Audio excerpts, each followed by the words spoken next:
One-on-one, never lost. Went to the finals, never lost. You never got there, LeVar. Who? You. I've been a one-on-one champ, never lost one-on-one. All right. Back at it again. This guy Spence and Co. This time, nothing new to the show. You all know the man's by now. Ricardo Buchanan is in the building. Speak to the people one time. I'm back, man. Spencer kind of evicted me from the crib, man. It's kind of crazy. Haven't been over here so long. The man got a whole new floor. Is this new floor? Oh, you're a liar. Oh, it's different over here. The man ain't even drinking Crown no more. He's drinking wine. LeBron James. He's LeBron James. No, Dwayne Wade. Chugging wine, man. It's good to be back, though. Oh, no doubt. The place has missed you, man. I ain't had a whole lot to talk about, man. I've been trying to do some different stuff. I was trying to interview some coaches and shit, and just like trying to get a different kind of look out there. But nah, man, back at it again. Yeah. Cardo and Spence. Spence and Co. All right, so yesterday, Kawhi Leonard hits one of the most remarkable shots that I think anybody has ever seen. The drama. Yeah. The ball was in the air for so long because he shot it so high. Bounced 4 times. It bounced 4 times. The first bounce kind of just stayed in the air for forever. Yeah. The second and third kind of go back and forth, and the fourth one bounces into the rack, into the hole. The Raptors win. The series over. A very iconic moment for the career of Kawhi Leonard, who I felt like this is all he was missing, to be cemented as one of the top 5 players in the game. Like, he never had a moment. Like, that was the deal, like, on First Take. Jay Williams was trying to say about Max Kellerman was saying, like, Kawhi doesn't even have, like, a signature moment. Yeah. So, Kawhi heard that, and he made Jay Williams shut up real quick. So, that's cool. So, that brings up the topic. What are the top 5 most iconic shots in basketball history? Top 5 most iconic moments, top 5 most iconic shots. It can be game winners. It can be anything. But what's the top 5? So what's iconic mean to you, though? Damn. You got a dictionary? I ain't got Jalen. We ain't got the green book. You funny. We need Jay. Jay, man, come back and holler at us. Bring the book. Bring the green book because I'm stuck right now. What does iconic mean to me? Never seen before. The magnitude of the moment that definitely plays into, whether a shot is iconic or it's just a great shot. Yeah. We've seen game winners. I seen Vince Carter hit a game winner, and it's not iconic. Nah. But of course, the list that we have, these players, these shots meant something. The magnitude of these shots either saved the season or ended somebody's season. So for me, that's what iconic means when we talking in terms of these shots. All right. So I believe this was the first round. I'm gonna go ahead and give you my number 5. We're gonna go back and forth. My number 5, it was in like the first round of the Western finals, not finals, but Western playoffs. On the side, Kobe knocks out Phoenix. That was all right. I mean, Kobe over Phoenix. The shot he hit on Phoenix. It's the first time he hit the fist pump and the grin, and that like it was kind of like, was he trying to be Tiger Woods? What's he trying to do? When he pulls the jersey to the side, pounds his chest. 2006, and this is Kobe's like first iconic moment without Shaq. The save. Oh, you gotta get a shot here. Final seconds. Bryant for the win. Bang! Like, him and Shaq break up in 2003 after the 03 season. Kobe has 2 so-so seasons in 04-05. He's back in the playoffs, and this is his first big-time moment where he's like, all right, I'm Kobe Bryant. Right. Maybe his first big moment, he might still have been at 8. I don't even know if he was I think he was 24 then. Was he in 24 then? He might have been 8. Exactly. Let me see. He might have been in 24. He might have been at 8. But yeah, it was in 24, I think. I'm an avid Kobe hater, but I mean that's a good moment. I like that moment. Yeah. Not to mention he was a dog even before this. To get them back into that game, he was a dog. Yeah. So he was an 8. He was an 8. Okay. Yeah. Kobe number 8. Yeah, and the Phoenix team. I mean, this is like Phoenix when they were like starting to get really, really good, and so Steve Nash era when he's starting to win his MVPs and stuff. So, really big moment for Kobe. Probably his last great moment in the number 8. So for me, that's my number 5 shot. Him running to the right elbow, putting it in, putting Phoenix away in the first round. And my number 5 moment is Jesus Shuttlesworth, a.k.a. Ray Allen. what was it? Game 6 versus the Spurs, and it was in the finals, and it looked like, you know, the lights was dimming on the Heat, and not just the season, but on the whole trio known as the Big Three at that time, which was LeBron James, Dwayne Wade, and Chris Bosh and company. But the play is so significant because obviously it's a closeout game. They losing, and it's 5 seconds left. And just the magnitude of the play for Chris Bosh to get that rebound, for Ray Allen to have the presence of mind to backpedal to the 3-point line, get his feet in position, and knock down that shot. One of the biggest shots in NBA history. Before this, I think I say like last 5 seasons, that was, for me, it probably would have cracked my top 2 then. Yeah. But obviously it didn't, so we got more to talk about. But yeah, Jesus Shuttlesworth, number 5 for me. All right, I think we both shared a number 4. Number 4 this year, most iconic shot in NBA history for me, and for what I've seen. Dame Lillard's 37-footer against the Oklahoma City Thunder and the logo Lillard. And the wave away, the bye-byes. And it's great because for Lillard, who was the quiet cat the whole series, you know, you got this whole Russell Westbrook, loud, boisterous, rocking the baby, trying to get in his head every opportunity he got. You know, Lillard just never ran away. And Lillard just Lillard, long range 3, and it's good! At the buzzer! Damian Lillard!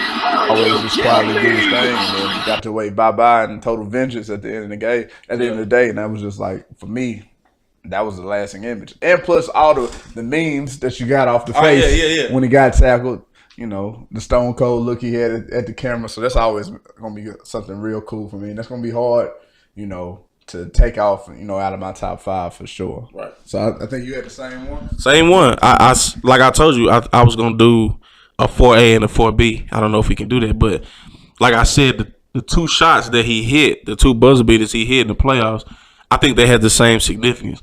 When he beat the Rockets, it was to end their season. He didn't give a wave goodbye or nothing. He just turned around and walked off. Right. Wins the series. It's Lillard. He got the shot off. Lillard! Good! And the Blazers win the series for the first time in 14 years! This year when he hit it from the logo against PG, who is a real good defender, he got linked and everything, but Lillard stared him right in his face and knocked it down from the logo. 37, from 37 with no fear in his heart. And that was to end their season. But then, like you said, I mean, everything that came after, I think, makes it better than the one when he hit against the Rockets. The memes we got after that, the wave goodbye, the fact that he shut up Russell Westbrook. I mean, I think I got to go with that one. But like I said, I had 4A, 4B, but I'm just going to stick with that one. I'm going to stick with the one from this season. Logo Lillard. Go ahead and give me your number 3. So number 3 is from last night, Kawhi Leonard. Too soon? Not too soon. Kawhi Leonard hit a big shot, big game for a franchise that ain't been used to winning in the playoffs the last 8 seasons. Right. I think, or maybe for them, the last maybe 2 seasons, they've been swept out the playoffs. Due in part to a man that I like to call the King, Legoat. And for them this season, I think it was big because having, you know, all the stuff that happened with Kawhi last season, for him to come in this year and get it done like he's doing, that shot last night will go down as one of the most impactful shots because it's advancing them to the Eastern Conference Finals, which I don't know when the last time they've done that. But just the shot itself, I mean, come on, you got Joel Embiid, who is, if I'm not mistaken, he's 7 foot, right?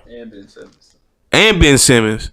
He got to his spot, like everybody probably seen by now, hits the rim, bounces up 4 or 5 times. Top, looks at the clock, turns the corner for the win. You got it! Kawhi Leonard! 4 times, and then it finally falls in. Then it's a picture, the best picture I think I've ever seen, that can capture a moment of him on the sideline and everybody just waiting to see if it go in. Right. To me, one of the most iconic shots in the game. Other than one of the shots is on our list, but we'll get to that. No doubt. And I got that as number 3 as well, which is we didn't even talk about where that was been. So that's kind of shocking that we both agree right there. I don't like this. Agreeing on stuff. I'm sorry, bro. We're definitely gonna disagree on these last two, so that's cool. But number 3, Kawhi Leonard for sure. But I think this has more to do with the story of Kawhi Leonard. Yeah. You got to think about how Kawhi came out of San Antonio. Everybody was like, "Man, I don't know if Kawhi really about it." You know, people saying the doctor saying he was healthy, he's saying he wasn't healthy, and you never, that's what I'm saying. Kawhi plays about 9 games, but you never saw Kawhi get hurt. Right. That was the thing. Like, okay, if you're hurt, show us when you got hurt. Yeah. Like, we've never seen when you got hurt, Kawhi. So how are you hurt? And then you tell your team doctor say you good, but you say you're not. So there was a question mark about Kawhi, and did he just really want to get out of San Antonio? Who was Kawhi Leonard? And we still really don't know who Kawhi Leonard is, other than that. That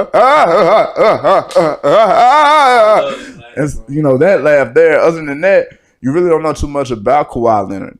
And so, a lot of people didn't. They mentioned him as being a top 5 guy, but I think last night in this playoff series and this entire playoff run, because the only difference between Toronto last year and Toronto this year is Kawhi. Right. And for him to elevate them to heights they've never been to, he's had to elevate his game to a level we've never seen. We've never seen Kawhi average 40. You know what I'm saying? Like, we've seen Kawhi get you a strong 22, play some great defense, and pass the ball in San Antonio. Now we're seeing Kawhi. Now we're seeing superstar Kawhi. Yeah. Like, we knew he was that good, but shit, now we finally get to see it. And so for me last night, that was just, a way for him to just cement himself in the game and cement himself as a top 5 player in the game. Right. So that's why it was so big to me. The number 2 shot for me that I know you don't have is number 2. AI over Ty Lue, the step back. You're a funny guy. That moment, regardless of the shot, the moment, it's all of it put together. No. 103 left in overtime. 101.99. Here's Iverson. Lue the defender. Stays right with him. Allen wants to go. Wants the baseline. Fade away. Yes. He's way too good. He steps around Lue and drilled it. And the Sixers have scored 9. Come on, bro. That's the lasting image of AI. Like, when you think of AI, you don't think of the crossovers, bro. Like, to be honest, if you got a number 1 moment in Allen Iverson's story, it's the step over on Ty Lue. The step over, not the shot. But the shot and the step over put all together creates an iconic package. Dr. J, I think of the reverse layup he did when he goes behind the basket, and I don't know if they fucking won that game or not. I don't know what significance it had in the game. The step over Ty Lue is more so about the arrogance, right, to hit the shot. Never mind. I'm kind of playing it to your point. Exactly. But no, the step over is more significant than the shot. Okay, but we got to talk about the shot. Here's the deal. Dame Lillard, his waving goodbye. That was a part of it. That wasn't more significant than the shot. It wasn't more significant than the shot. But I don't even know if AI made that. Yeah, it's like the Immaculate Reception. Does anybody know if Franco really caught that ball? Man, did he catch it? Nobody knows. Nobody knows if AI even hit the shot. Everybody knows AI hit the shot, man. Right, he hit it. He hit the shot. It was obvious he hit the shot. But and then you got to think about it. Ty Lue in game 1 shut shit down. Ty Lue was getting all this praise in the media about shutting Allen Iverson down. If AI went to the bathroom, Ty Lue was in the stall with him. You know what I'm saying? Like, he was all over the place. Yeah, that's a major pause moment. But anyway, Ty Lue's all over the place. So that's what AI got to hear for 2 nights in a row before he played the next game. True. About some kid named Ty Lue with cornrows, with fish mouth with cornrows. You got fish mouth. Over here guarding me. And I'm AI. I'm the MVP. And he go out there and he dropped 41. And the iconic moment is hitting the step back the moment, and stepping over him. Not the shot. The two combined is so iconic, so prestigious. It's got to be on this list. Has to. You think top 5 shots? You don't think about that? I don't. You're crazy. My list don't have it. You're crazy. Look at my list again. You're crazy. Double checking my list is not on that. I bet the people agree with me. No doubt. Whatever. I still stand by what I said. The moment was bigger than the shot. But whatever. Moving along, man. My number 2, we're going to go with Jordan against the Utah Jazz. And who is it? Byron Jones, you say? Byron Russell. Byron Russell. whoever that is. But we spoke about it. Obviously, the magnitude of that shot was to win the finals, win the whole thing, and just like you said, the whole impact of it being his last game, his final shot with the Bulls. Like, if you want to go out, you want to go out on top. And if you're the best player in the world, you want the ball in your hands and you want to put your team on your back. I mean, everything goes with that play. We know what happened before that. Defensively, Michael Jordan strips Karl Malone at the other end to even set himself up to make that shot. Right. So, yeah, it's a big shot. And then he got some shoes named after it. They're pretty sweet, the last shots. So 17 seconds from Game 7 or from championship number 6. Jordan open. Chicago with the lead. I put Michael Jordan number 2. I really don't like Michael Jordan no more. At all? I just don't like him as a person. That's about it. I understand that. I appreciate what he did for the league and his shoes because I still wear them, but I'm still going to put him in number 2 respectively. Let's hear yours. So number 1 is that shot that he just got through talking about. I think for Michael Jordan, it really just kind of cemented the legacy. It cemented that he is like if anybody needed another moment to solidify who they was, and it's not like Mike needed it. Mike shot over Craig Elo, and the Gatorade commercial is like already all time Hall of Fame type shit. But I mean, think about it. The shot was cool, but the crazy kick out in the legs and all that stuff, that's crazy. Iconic than Mike already had enough iconic moments. The jump man, where he actually the logo was from him in a dunk contest from the free throw line. That's iconic. You know, the shrugs after he hit 6 threes in the first half against Portland is iconic. Yeah. You know?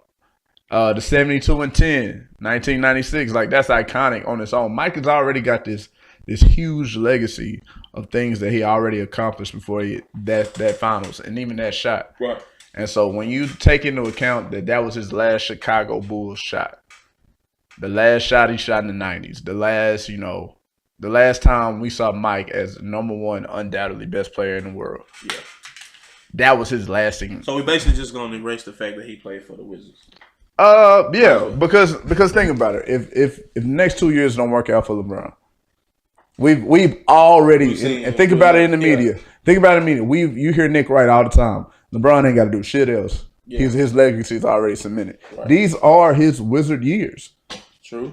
You know, he's just like in better shape than what Mike was when he was with the Wizards.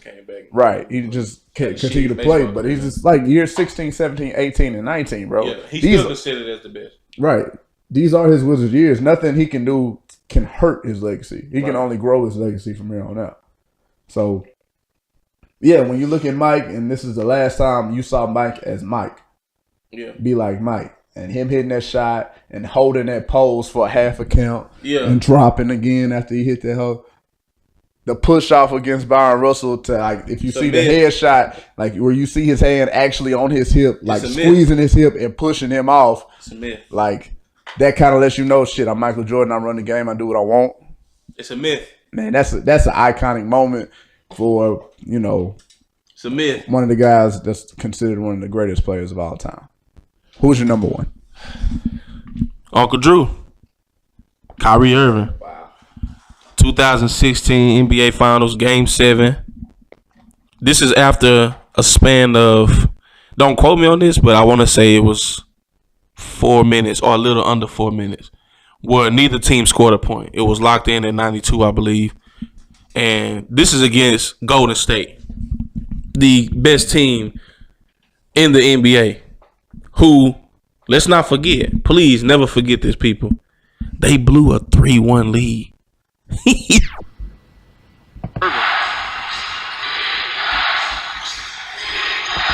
Irving and Curry, one-on-one. Irving puts it up.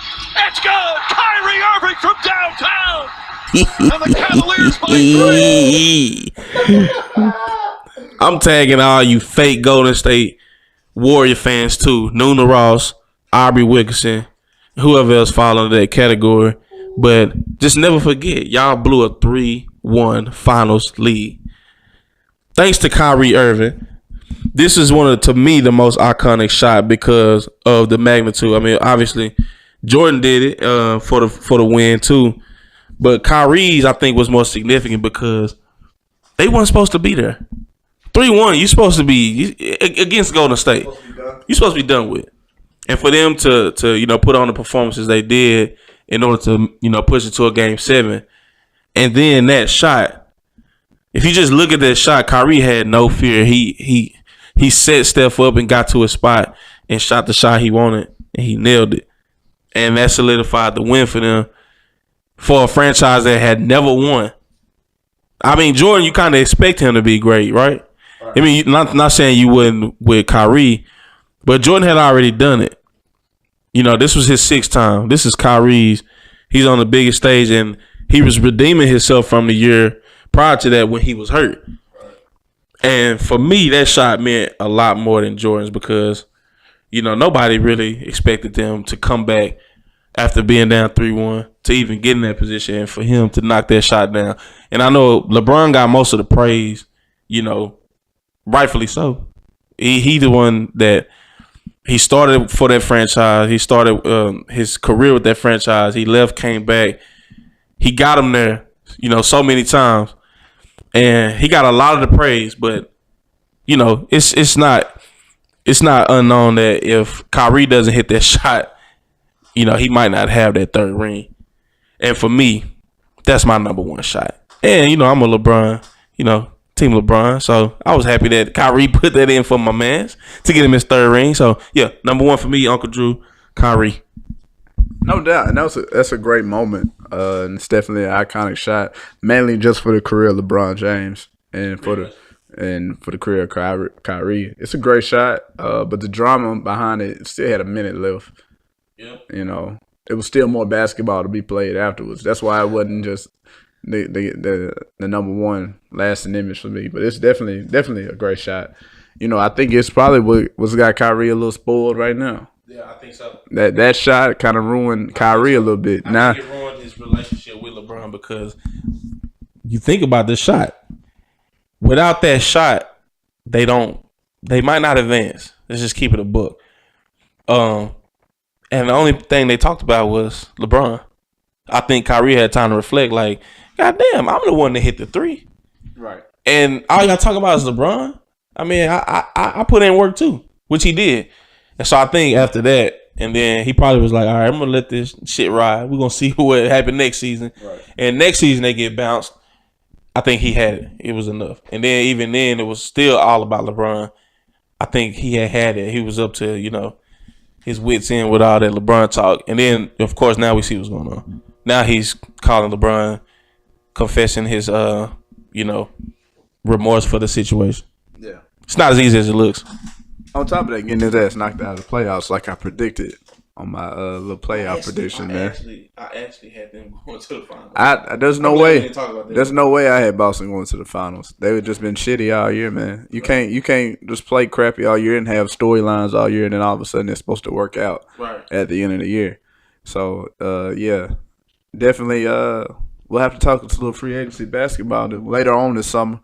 Definitely interested in seeing where KD and Kyrie. Any quick thoughts on the Rockets, real quick? The Rockets are trash. Can you pull up the soundbite from Pac-Man Jones in the locker room? Garbage. And I hate to admit that Kobe Bryant was right about anything, but Kobe Bryant said this. I want to say last season when he was sitting down with. It was this year when he was talking with T-Mac. Right.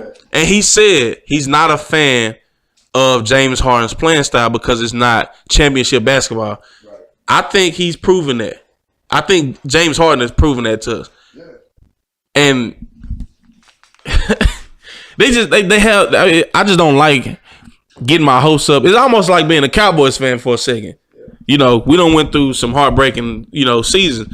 It's like that with the Rockets because they got so much potential and they got all the pieces that they need, and somehow they find a way to blow it. And how many times, like last season, and this is a funny take, is that last season Chris Paul gets hurt, I think in Game 6, doesn't play Game 7, and the best excuse everybody had for losing for the Rockets for losing that series was that we didn't have Chris Paul. If we would have had Chris Paul, we would have definitely won. Might have been true because last year I feel like Chris Paul played 10 times better than he played this year. He was balling. And this season, it's almost like a 360. Y'all have all the pieces. Chris Paul is healthy. I'm not saying he's playing as good as he was last year, but he's a valuable piece to the puzzle to get, to the finals, to the Western Conference Finals. KD goes down. Yeah. They smoked the dope on that. When KD went down, it should have put a key in their back. Like, all right, KD is clearly the most. I'm not gonna say he's the best player, but he's definitely the most dominant player. He can do so much. Yeah. When he went down, they should have took advantage of that in Game 6. All right, quick thought. Tell me how you feel about it. The Warriors are harder to guard without KD than they are with KD, and I mean that. Now, I'm not saying they're a better team without KD. I'm not saying that the Warriors are a better team without Kevin Durant. All I'm saying is that they are harder to guard. I not get your take on that because when KD's on the floor, it pretty much runs through KD. Right. With him off the floor, they can go so many different ways. Now you can really utilize what's happening before he was there. You got to think about it. Before he got there, they still was the best team in the NBA. Right. And it's because of the same pieces they got now. Draymond Green is not the offensive superstar that you want, but he's a facilitator. Yeah. He's a defensive player. That's what he's really known for. But offensively, he knows how to get down there and create enough space for Klay Thompson to stand in the corner, and he'll drive hard and dish out. Yeah, that's their game. That's how I think that's what they made their name off of. And without KD, I think they can get back to that same championship basketball. And I think a lot of people, even myself, even me, I'm thinking like, man, KD down, they vulnerable. They can be beat. It's really not. They just actually got harder to guard. Steph's running around now, exactly. And he's not waiting. I mean, here's one thing, and here's how excellent Kevin Durant is. There was 1 point in Game 3, and Houston won the game. Yeah. But 4 possessions in a row to start the fourth quarter, Kevin Durant ISO against 4 different defenders and scored 4 times in a row. Right. 2 pull-ups, 2 threes. Like, he is no doubt the best one-on-one basketball player in the world. Yeah. No doubt the best one-on-one basketball player in the world. It ain't even close. But I mean, you can't double him. He's gonna pass out of it. Somebody's open. You can't guard him one-on-one. Nobody can guard him one-on-one. So or maybe Giannis. No, not even Giannis. I had this conversation before I got here. I had this conversation. If it's one player in the NBA that I feel like can at least minimize what KD can do, is Giannis. But still, maybe not. That's the scary part. He can't because he can't play like he could in a park. You thinking from if I was guarding KD, this is how I would guard KD. I would, put my body on him. And I got the length because I'm Giannis. I'm 6'11". I'm just as long as him, so I can jump with him if he gonna pull up. The thing is, Kevin is smart. He's gonna get 3 cheap fouls off of you. That stupid swing rotation that he does when he catches the ball, that he calls a shot because it's his shooting motion. He does that to everybody, and so the way that they call fouls, it's impossible. No matter if you're Giannis, it's impossible to guard KD because you can't not foul him. It's kind of like James Harden. Because if you're really gonna challenge a shot, you got to get in him. Yeah. Because he's gonna shoot over you every time. I don't think Giannis can stop him one-on-one. I think we're gonna get a chance. I don't think we're gonna get a chance to find out either. I got Toronto beating Milwaukee, and I've got Golden State getting rid of the Blazers pretty quick.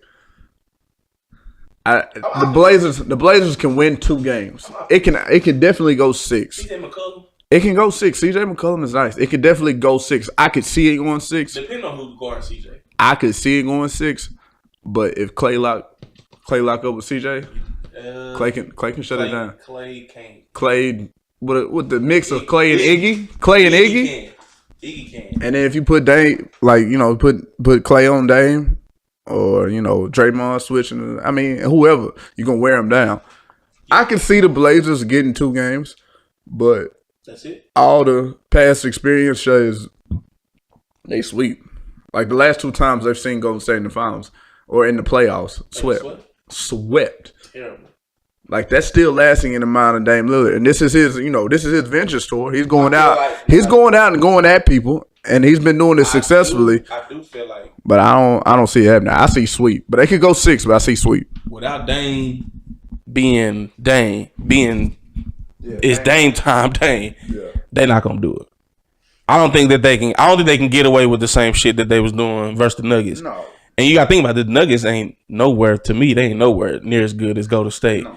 They up and coming, don't get me wrong. I like Murray and the other light-skinned dude that like a bird. But if they got like Kawhi or something in the free agency. So if Dame is not Dame, I don't think he can.